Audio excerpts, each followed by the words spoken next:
Dahil sa muling pagbabalik ng wildlife dito, mas kahanga-hanga ngayon ang karikta ng Aulo Dam sa Palayan City.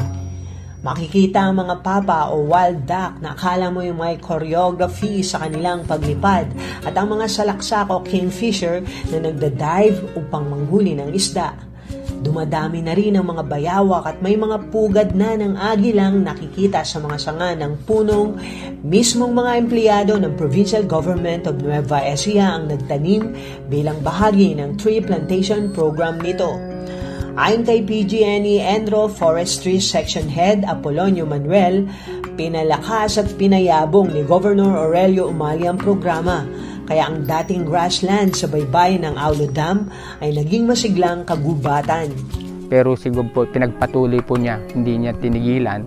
At sa palagay ko nakita niya na maganda yung programa po. Kaya lalo pa niyang pinagting po yung pagpapatanim po ng punong kahoy hanggat sa yung 35 hectares po na area po na inaward po ng DNR through MOA.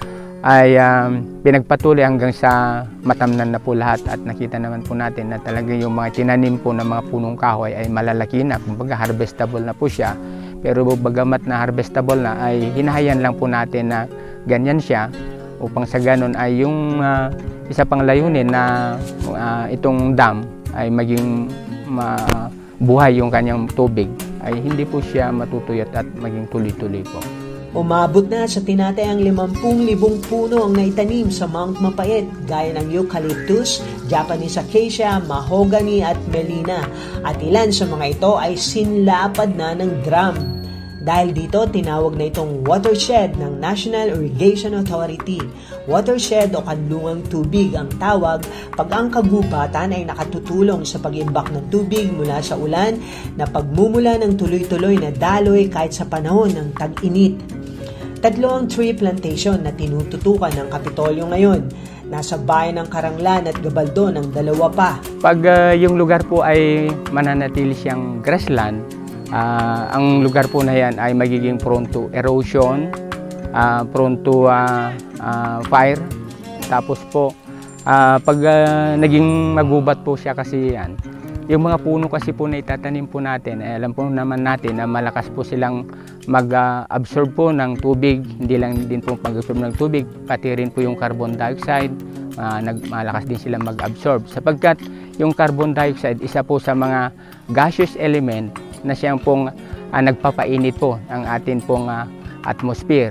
So kung na-absorb po yan ng mga punong kahoy, ay mababawasan po yung mga carbon dioxide na nandyan po sa ating kalawakan. At once na inabsorb nila, yan po kasi ay ginagamit sa pagproseso ng kanyang pagkain. At in return po, nag-emit po yung mga punong kahoy ng oxygen. Na ito po ay very useful sa ating sa mga tao dahil ito po ang ginagamit natin sa paghinga po. Ang reforestation project na ito ay pag-asa para sa tinatayang 500 magsasaka sa 810 ektaryang bukirin na pinatutubigan ng Aulo Dam. Ito ay inspirasyon na kaya pang labanan ang global warming at climate change. Ito ay patunay na kung aalagaan ang kalikasan, tayo ay kanyang aalagaan din.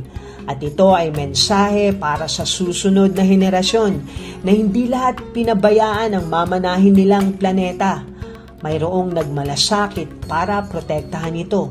Para sa Balitang Nueva Ecija, Delphine Agustin Ilaw, DWNE Teleradyo, ang inyong kakampi.